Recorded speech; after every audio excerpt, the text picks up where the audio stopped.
劳动部昨有开上架工资审计会，确定对明年开始在业员工上架月级一个月爱28590块。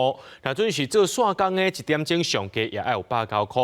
招聘从详细去加算，若准算点钟的薪水，一个月做22工，共款是8点钟，会当领33000多块，颠倒是较济。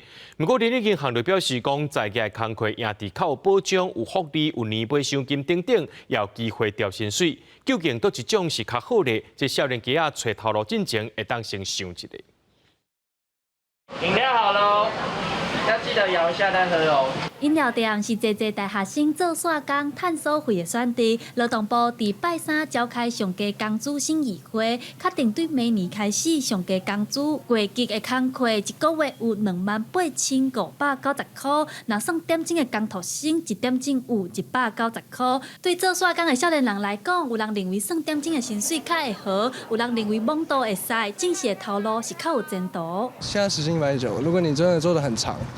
然后一定会比正职还要来得高。我觉得涨到190，但我还是会倾向去当正职，因为我觉得当正职就是放假也是会有钱，就是不是有做有钱，没做没钱。那以1点钟190块的线工来算，一个月共款上班22天，做8点钟，拢总会当领33440块。不过上架的工资一个月嘛，干那28000块左右，算的线工那甲亲像较赚嘛较会好。不过根据人力银行的分析，做线工虽然较自由，薪水嘛较悬，不过若以长时间来看，正式的头路较有保障，福利嘛较好，而且调薪水的机会嘛可能较悬。算下来，其实月薪好像到3万出头，是不是比这个月薪的基本工资还来得好？其实各位可能要再考虑一下，就是如果时薪人员的话，其实企业在给正职的人员，他给他的发展跟职涯的资源一定会是比较多的。人力银行表示，有一寡工课薪水一开始拢无悬，亲像会计、生产管理、甲营销等等。不过，人力银行观察，因调薪水的速度是搁较紧，平均3年来会加出来20%，